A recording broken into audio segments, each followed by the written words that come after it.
ان يبقى الترم الاول كله او الفيرست ترم كله يكون فيزيكس. تمام. ولو نزل كله فيزيكس هيبقى عندنا تقريبا 19 ليسون كلهم فيزيكس بس. هيبقى فيهم كل البيزكس اللي هتخليكم السنه اللي جايه قادرين تعرفوا تمشوا في الفيزياء كويس جدا وتعرفوا تحلوا ايه القوانين بتاعتها ومسائلها والكلام ده كله. عندنا كمان في جزء كيمستري، تمام، وفي جزء ايه؟ بايو. طيب المفروض ان هو في احتمالين اتنين دول اللي الوزاره نزلتهم اليومين اللي فاتوا. الاحتمال الاولاني زي ما اتفقنا ان الفيرست ترم كله يكون فيزيكس، والاحتمال الثاني ان الفيرست ترم هيبقى فيه فيزيكس لوحدها وكيمستري لوحدها وبايو لوحدها. واللي هم منزلين هنا في 8 ليسونز موجودين هنا، تمام، هنا في 7 ليسونز موجودين هنا، وهنا في 6 ليسونز. فاهمين حاجه؟ يعني هم فصلوا الدنيا عن بعضها. ليه؟ لان الانتجريتد ساينس اللي كانوا منزلينها السنه اللي فاتت والسنه اللي قبلها منهج عبيط خالص ملوش اي 60 لازمه، ما بيفيدش في اي حاجه. وتيجي مثلا في ثانيه سواء بكالوريا بقى او ثانويه بعد كده تلاقي نفسك مش عارفه حاجه لا فيزيكس ولا كيمستري ولا بايو ومحتاجه تتاسسي من الاول. فهو غالبا اللي حصل السنه دي ان هم عدلوا بقى الدنيا دي خالص. طيب احنا هنبدا دلوقتي بالجزء الاولاني عندنا في المنهج اللي هو الفيزيكس طبقا للعناوين اللي هم منزلينها. بيتكلموا يا دكاتره على حاجه ليسون 1، تمام، بيتكلم على حاجه اسمها الايه؟ الموشن. طبعا كلنا عارفين ان في حاجه اسمها الموشن، صح؟ موشن دي معناها الحركه. يعني انا دلوقتي لو موجود في مكاني هنا وعملت ترانسفير كده واتنقلت رحت البوينت ثانيه، اللي حصل دلوقتي اسمه ايه؟ موشن. يبقى الموشن معناه ايه؟ ان في عنده اوبجكت او بادي بيعمل ترانسفير فروم بوينت تو ايه؟ تو انذر. تمام؟ طب الموشن ليها تو تايبس. في حاجه اسمها ترانسليشنال ايه؟ تمام؟ موشن، وهنفهمها بالتفصيل. وفي حاجه اسمها البريودك، تمام، موشن. يعني ايه ترانسليشنال موشن وتفرق ايه عن البريودك موشن؟ والله انا عايزكم دلوقتي تتخيلوا معايا حاجه بسيطه خالص. ان انا لو عندي اوبجكت كده هنا عند بوزيشن مثلا اسمه ايه، وببص لقيته كده عمل موشن كده او عمل ترانسفير كده وراح لبوزيشن تاني اسمه بي. فالاي دي بالنسبه لنا بنقول عليها الايه؟ الستارتنج بوينت. تمام؟ والبي هنا دي اسمها اندنج ايه؟ بوينت. طيب الترانسليشنال موشن احنا بنعرف منين ان التايب ده اسمه ترانسليشنال موشن؟ والله انا لو لقيته بدا من عند بوينت ووصل للبوينت الثانيه والموشن انتهت على كده فدي ترانسليشنال على طول. يبقى اول حاجه الايه ليها ستارتنج بوينت ولها اندنج ايه؟ بوينت. يعني وانا بقدر احدد الستارتنج واقدر احدد الايه؟ الاندنج. يعني مثلا عربيه طلعت من هنا من السادات راحت القاهره، الستارتنج بوينت بتاعتها فين؟ والنهايه بتاعتها فين؟ اكيد مش اول ما توصل هتلف وترجع، مش هتكرر، دي دازنت ريبيت، ما بيحصلهاش اي تكرار. يعني مثلا انا لو مسكت القلم ده في ايدي دلوقتي وحذفته كده بعيد، الستارتنج بوينت بتاعته فين؟ ايدي. طب الاندنج بوينت بتاعته فين؟ مكان ما وقع. تمام؟ فاهمين الكلمتين دول؟ فاي حاجه بقدر احدد الستارتنج بوينت بتاعتها واقدر احدد الاندنج بوينت بتاعتها بنقول عليها ايه؟ ترانسليشنال موشن. تمام؟ وكمان هي دازنت ريبيت، يعني بتخلص وبتنتهي على كده. طيب بالنسبه للبريودك موشن بقى يا دكاتره، البريودك موشن انا لو جيت ركزت كده هنا، تمام، عندي بادي كان موجود هنا وهيروح هنا، دي بيحصل لها ريبيت بس في سيم تايم. ده وهو ماشي رايح هنا كده خد مثلا 3 سكند، طيب لقيته ما وقفش رجع تاني، فهو رجع برضو خد كام؟ 3 سكند. تمام؟ عمل ريبيت للموشن بتاعته، رايح في 3 سكند راجع في 3 سكند، رايح في 3 سكند يرجع في 3 سكند. تمام؟ فدي بنقول عليها بريودك ايه؟ موشن. يبقى البريودك موشن هي بيحصل لها ايه؟ ريبيتنج بس ات سيم ايه؟ ات سيم تايم.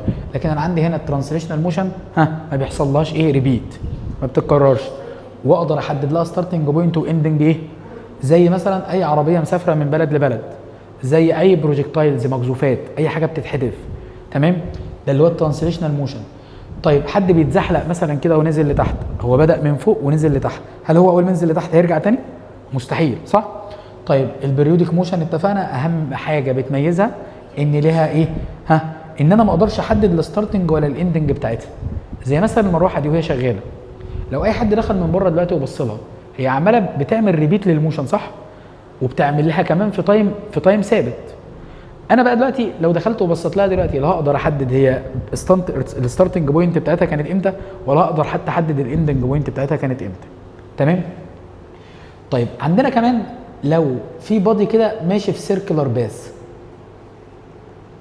يعني هفترض كده ان انا عندي بادي هنا في المنطقه دي وعمال بيعمل روتيشن كده في السيركلر باث ده. تمام؟ هو لو اتحرك من عند البوينت 1 ووصل مثلا عند البوينت 2، يعني مش الشويه دول، الحته دي او الشويه اللي هو مشاهم دول او الموشن دي نقدر نقول عليها ترانسليشنال ولا بيريودك؟ ترانسليشنال. ليه؟ عشان هو ليه ستارتنج بوينت وليه ايه؟ ولازم يكمل 1 ريفوليوشن او 1 سايكل علشان اقول ان هي بيريودك. يبقى على الاقل لو هو كان بدا من 1 يبقى كان لازم يرجع لمين تاني؟ لو رجع ل1 تاني يبقى خلاص هي بيريودك. تمام؟ طيب احنا عارفين ان لو دي الصن، الارث بتدور حوالين الصن، بتعمل روتيشن كده حوالين الايه؟ الصن كل كام؟ بتكمل الروتيشن بتاعتها الواحده كل كام؟ 365 بوينت كام؟ 25 ايه؟ دايز. تمام؟ طيب لو قال لي الروتيشن بتاع الارث اراوند ذا صن بس خلال مثلا 3 مانثز، هي كده هتبقى كملت 1 سايكل؟ تبقى في اللحظه دي بنقول عليها ترانسليشنال ايه؟ ترانسليشنال موشن. يبقى الترانسليشنال موشن هي ان البادي يبدا او الاوبجكت يبدا من عند بوينت ويروح ويرجع لها تاني، لو راح لبوينت تانيه في تايم يرجع لها في نفس الايه؟ التايم. طب لو كان ماشي في سيركلر باث، تمام؟ يبقى لازم يكمل ايه؟ ماشي رد. يبقى لازم يكمل على الاقل ايه؟ 1 سايكل. لازم يكمل سايكل واحده على الاقل. طب يبقى الموشن معناها ان any object transfer from point to another. تمام؟ اي اوبجكت بيغير مكانه، تمام؟ بنقدر نقول ان هو عمل موشن. طب الموشن التايبز بتاعتها يا دكتوره كانت ايه؟ ترانسليشنال موشن والبريودك ايه؟ والبريودك موشن. عرفنا الفرق ما بين الاثنين دلوقتي صح؟ طيب هنبدا بقى بعد كده على طول بادئ لنا في المنهج بتاع الفيزيكس بيتكلم عن حاجه اسمها الديسبيسمنت.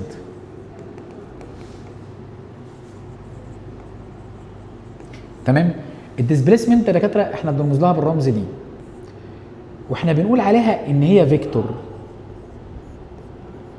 تمام؟ وعندنا كحاجه كمان اسمها الديستانس، والديستانس دي احنا بنقول عليها سكالر. ايه الفرق ما بين الاثنين؟ صلوا على الحبيب عليه الصلاه والسلام. والله ده الديستانس دي او الديسبيسمنت دي فيكتور. كلمه فيكتور دي يا دكاتره بالعربي كده معناها متجهه. طب يعني ايه برضو الكلام؟ يعني ليها ماجنتيود، تمام؟ وليها دايركشن. فاهمين الكلمتين دول؟ يبقى تاني الديسبيسمنت احنا بنقول عليها فيكتور. فيكتور عشان احنا بنقدر نحدد الماجنتيود يعني الفاليو بتاعتها، ونقدر كمان نحسب لها الايه؟ الدايركشن. يعني مثلا هي الفيلوسيتي، هي الفيلوسيتي لو اي عربيه ماشيه بره، هو انا مش هقدر احسب الفيلوسيتي بتاعتها؟ بنحسب الفيلوسيتي بتاعتها ازاي؟ يعني مثلا ممكن ابص على الايه؟ على العداد بتاعها. طيب لقيتها مثلا ماشيه بسبيد او بفيلوسيتي 100 كيلو متر بير اور وفي اتجاه النورث مثلا، يعني انا اقدر احدد الفاليو بتاعت الايه؟ الفيلوسيتي، واقدر احدد كمان الدايركشن اللي هي ماشيه فيه. عشان كده الفيلوسيتي اللي احنا بنقول عليها ايه؟ فيكتور. تمام؟ طب الديسبيسمنت هنفهمها دلوقتي.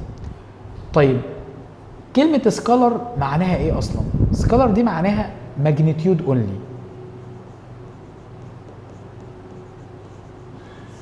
تمام؟ يعني ايه ماجنتيود اونلي؟ يعني احنا بنقدر نحسب الماجنتيود او الفاليو بس. زي مثلا التايم. دي فاليو. طب الدايركشن هو مين؟ النورث، او الدايركشن بتاع اي ارو كده بيشاور لي مثلا عليه. يعني حاجه واحده. هو الماجنتيود الفاليو خلاص. طب الدايركشن بيعرفني انت ماشي في انهي اتجاه، في انهي حته.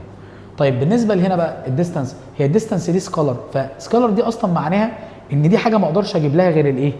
الماجنتيود. انا اصلا ما اقدرش احدد ليها غير الماجنتيود. زي مثلا التايم، هو التايم ده انا دلوقتي لو سالتك الساعه كام قلت لي ده الساعه 8:30، ينفع تقولي لي ات نورث او ايست او ويست او ايه؟ ما ينفعش الكلام ده طبعا، صح؟ فالتايم ملوش دايركشن، فاذا التايم ده بقدر اقول عليه على طول ايه؟ سكالر. طب تعالوا بقى نعرف الديفرنس بين الديسبيسمنت والديستانس. هو انا دلوقتي لو عندي اوبجكت موجود هنا وفضل ماشي كده وراح كده وجي راجع كده وجي جاي كده وجي جاي كده تاني، فدي الستارتنج بوينت بتاعته اللي هي 1، ودي الاندنج بوينت بتاعته اللي هي مين؟ 2. طيب انا اقدر احدد يا دكاتره اصلا يعني ايه ديستانس؟ ديستانس دي كل اللي هو مشيه بحسبه، تمام؟ يعني الريل ايه؟ الريل ديستانس اللي هو مشيها بنحسبها. يعني عشان احسب الديستانس لازم اقيس دي، اعمل ميجرنج لدي واعمل ميجرنج لدي ودي ودي ودي، يبقى الديستانس كل اللي هو مشيه فعلا بنحسبه. طيب وهو بادئ من هنا يمشي كان الدايركشن بتاعه كده، بعد كده الدايركشن كده، بعد كده الدايركشن كده، بعد كده الدايركشن كده، بعد كده الدايركشن كده. وانا بحسب الديستانس كل شويه الدايركشن بيتغير، صح؟ يعني مفيش دايركشن كونستانت بالنسبه لي. اذا دلوقتي الديستانس دي ما اقدرش احدد لها دايركشن، فعشان كده بقول عليها ايه؟ سكالر. هي هل اخد الدايركشن ده ولا ده ولا ده؟ وانا بحسب الدايركشن وانا بحسب الديستانس كل شويه الدايركشن بيتغير، اذا ما اقدرش احدد لها دايركشن، تمام؟ فعشان كده بنقول عليها هي ايه؟ سكالر. وما بقدرش احسب لها غير الماجنتيود اونلي. يعني دي مثلا لو 5 متر، ودي مثلا 7 متر، ودي 10 متر، ودي 2 متر، ودي 5 متر، دول بقى كلهم نعمل لهم بلس كده، يبقى احنا كده جبنا الديستانس. الديستانس احنا بنرمز لها مثلا باكس. 5 و7 12، 12 و10 22، و2 24 27، يبقى كده الديستانس بتاعتنا كام؟ 27 ايه؟ متر. طب بالنسبه للديسبيسمنت دي الشورتست ايه؟ ديستانس، تمام؟ بص بقى، لا بحدد الستارتنج بوينت وبحدد الاندنج بوينت والايه؟ والستريت لاين اللي ما بينهم ده هو ده الديسبيسمنت.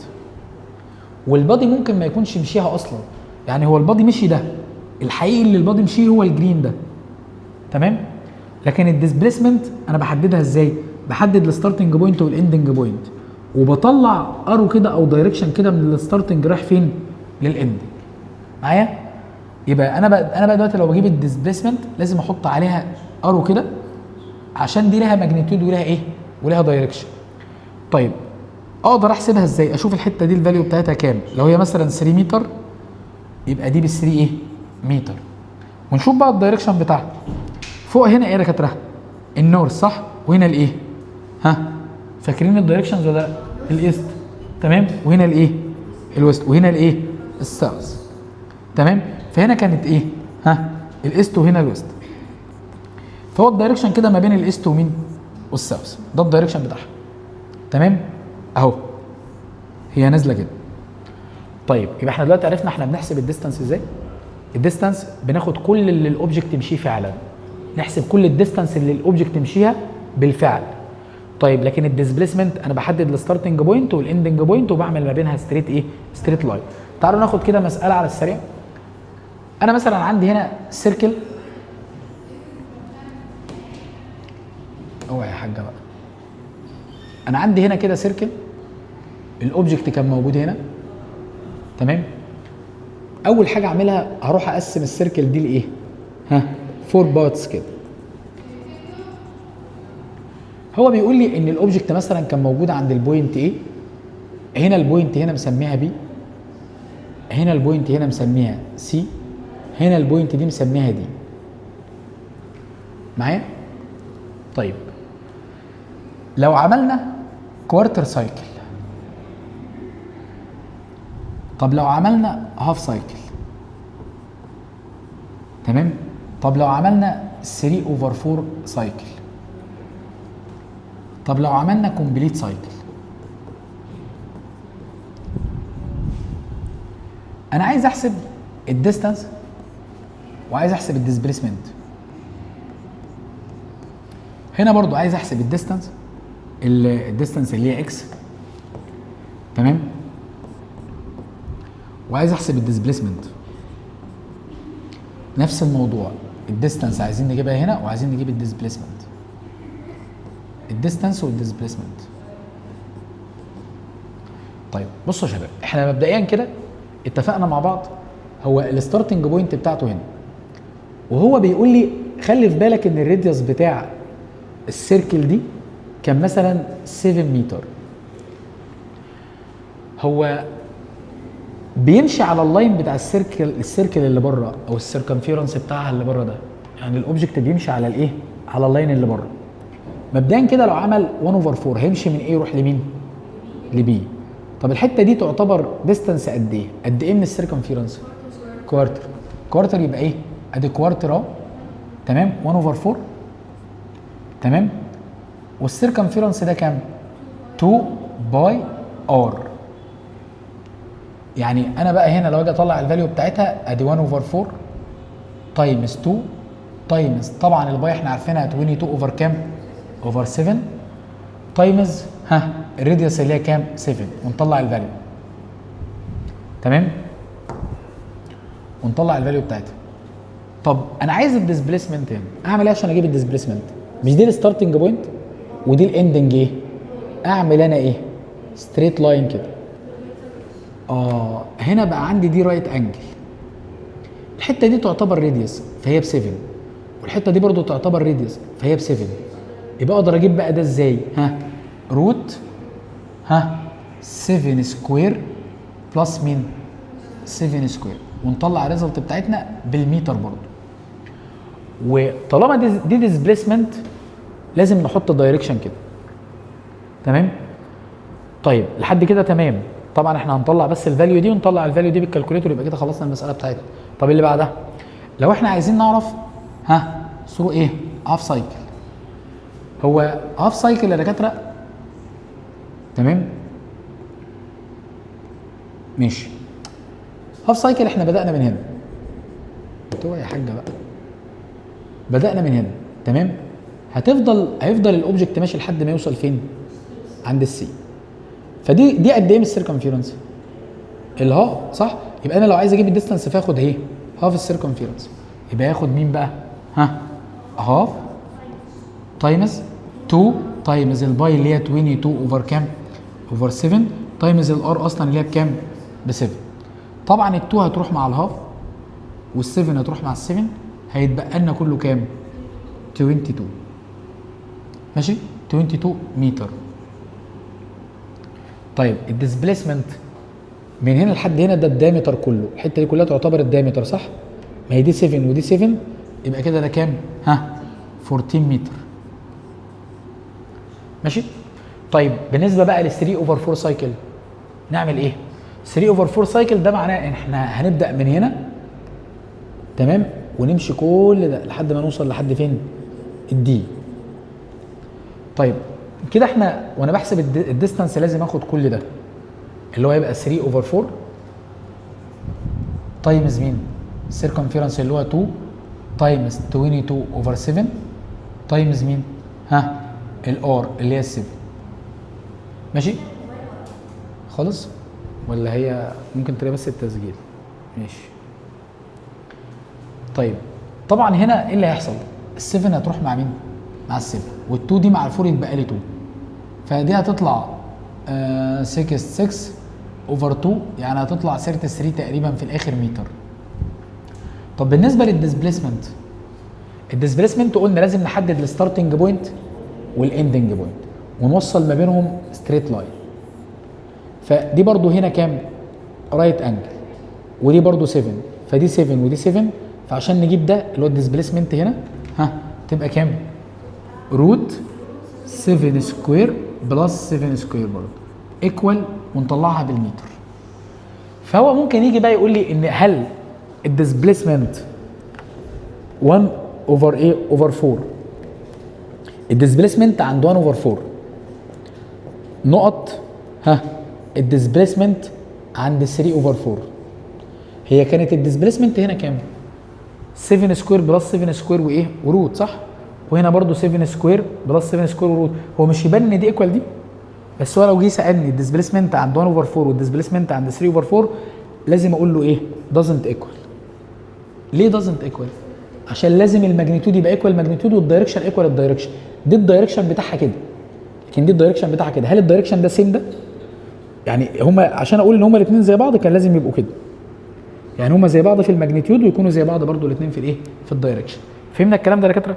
طب بالنسبه للكومبليت سايكل، هو الكومبليت سايكل ده معناه انه بدا من عند الايه هنا كده، بدا من عند هنا وفضل ماشي كده على السايكل ورجع لنفس الايه؟ البوينت تاني. فبالتالي الاكس بقى تبقى ايكوال مين؟ السيركمفيرنس كله اللي هو 2 باي ايه؟ 2 باي ار. ادي 2 تايمز الباي اللي هي 22 اوفر 7 تايمز الار اللي هي بكام؟ 7. فال7 تروح يطلع لنا كام؟ 44 متر. طب بالنسبه للديسبيسمنت زيرو. يبقى امتى الديسبيسمنت تطلع بزيرو يا دكاتره؟ لما نرجع للستارتنج بوينت اللي احنا بدانا منها. اي بوينت هيعمل كومبليت سايكل او اي نمبرز من الكومبليت سايكل، يعني هو لو عمل 5 كومبليت سايكلز يبقى كده البتاع بتاعته بكام؟ بزيرو، الديسبيسمنت بزيرو. طب لو قال لي عمل 5 كومبليت سايكل وانا عايز الاكس، فباخد ال5 اعمل لها تايمز كام؟ 2 باي ار. لكن طالما هي كومبليت سايكل تبقى الديسبيسمنت بكام؟ بزيرو. اي نمبر طالما ما فيش اي ديسيمال كده جنبه ولا بوينت يبقى الديسبيسمنت بتاعته بكام؟ بزيرو على طول. طب امتى الديسبيسمنت تبقى ايكوال الديستانس؟ لما الاوبجكت يكون ماشي في ستريت ايه؟ في ستريت لاين. يعني لو احنا بادئين من عند ايه رايحين لبي وانا بحسب الديستانس هتبقى دي. طب بحسب الديسبيسمنت ما هي برضو دي الستارتنج بوينت ودي الاندنج بوينت، برضو هاخد دي. تمام؟ يبقى الديستانس هتبقى ايكوال الاكس في الفاليو، هما كده ايكوال بعض في الايه؟ في الفاليو او في الماجنتيود فقط لما يكون الاوبجكت او البادي ماشيين في ستريت لاين. طيب طلعوا كده اي كشاكيل ولا بتاع، هديكوا مسألتين اتنين. تمام؟ دي راديوس كده، الار هنا ب 5 سنتيمتر، عايزين الديستانس والديسبيسمنت برضه زي ما اتفقنا 1 اوفر 4. هاتولي الديستانس والديسبيسمنت. طيب اهو هاتولي برضه الديستانس والديسبيسمنت. طيب 3 اوفر 4 هاتوا برضه الديستانس والديسبيسمنت. طب الكومبليت سايكل هاتوا برضو الديستانس والديسبيسمنت. طيب كمان لو اداني ريكتانجل بالشكل ده كده، ادي A ادي B ادي C ادي D، وقال ان في اوبجكت هيتحرك من عند A يروح ل B بعد كده يروح ل C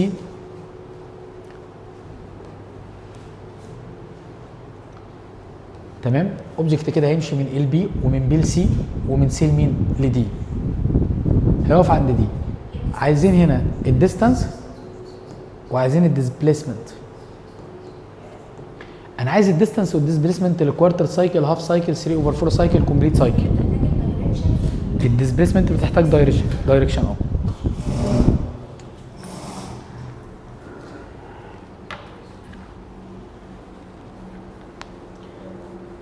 احنا كده نعتبر خلصنا اول ليسون في الايه في الفيزيكس.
خلاص الاثنين ماشي، وريها لي كده.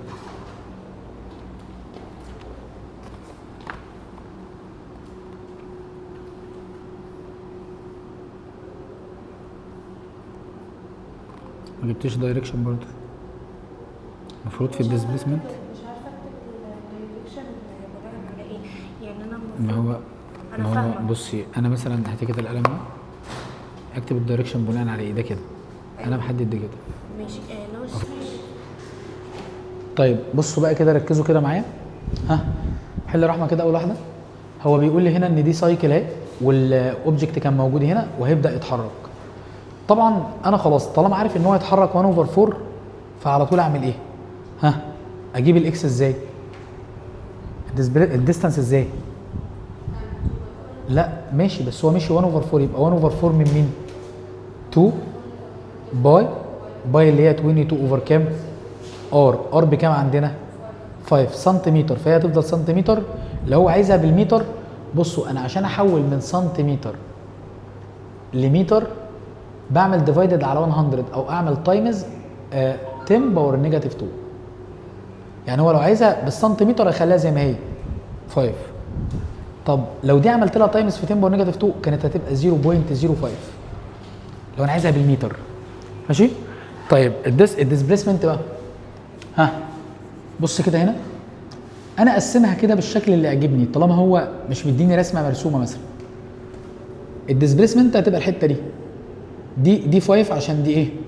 راديوس، ودي برضه راديوس، يبقى دي برضه كام؟ 5. يبقى كده الحته دي اللي هي الديسبيسمنت اللي هي دي روت، ممتاز، 5 باور 2 بلس 5 باور 2. طب الدايركشن نازل كده صح؟ انا بالنسبه له اللي هيبقى شبهه بالظبط كده كده، ده اللي هو ما بين مين؟ الايست وايه كمان؟ والساوث. تمام؟ طيب كده خلصنا الايه؟ ال1 اوفر 4. طب ال1 اوفر 2 ها يلا يا دكتور. 1 اوفر 2 بقى اجيب الاكس ازاي هنا؟ 1 اوفر 2 تايمز 22 اوفر 7 5 تايمز 2 بقى، ما ننساش اصل هي 2 باي ار. تمام؟ ونطلع الريزلت بتاعتنا. طيب هنا بقى بالنسبه لدي هو هاف سايكل، يعني احنا وصلنا لحد هنا كده، فالدايمتر كله اللي هو الايه؟ بلس 5 ايكوال 10 سنتيمتر. طب لما نعمل 3 اوفر 4 يا دكتوره، ها اعمل 3 اوفر 4 2 الاول تايمز 22 اوفر كام؟ تايمز ال 5 واطلع الريزلت بتاعتي هنا. طب انا لو بجيب الديسبيسمنت هتبقى برضو كام؟ كفاليو بقى 5 سكوير بلس مين؟ 5 سكوير. طب الكومبليت سايكل، هو لو عمل كومبليت سايكل المفروض الاكس بتاعتنا بتبقى ايكوال الدايمتر اللي هو 2 تايمز الباي اللي هي 22 اوفر 7 تايمز الار اللي هي بكام؟ ب 5. طب هنا بقى 0. طيب بالنسبه بقى للريكتانجل اللي قدامي ده اعمل ايه هنا؟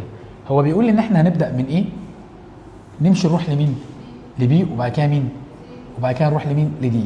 دي مثلا لو 12 متر فدي 12 متر زيها، دي 5 متر يبقى دي كمان 5 متر زيها.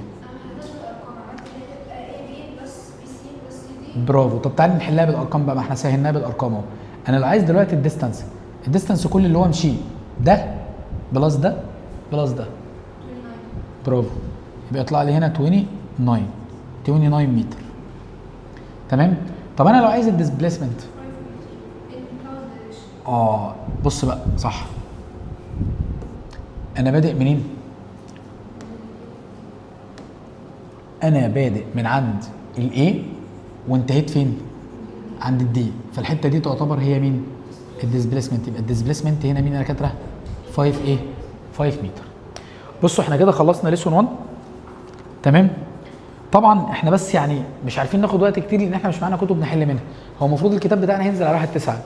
تمام، يعني كمان اسبوع، ممكن بعد الحصه اللي جايه لو الكتاب نزل بقى معانا. اول كتاب ما ينزل احنا بناخد نص ساعه شرح ويجي ساعه ويجي نص ساعه كمان او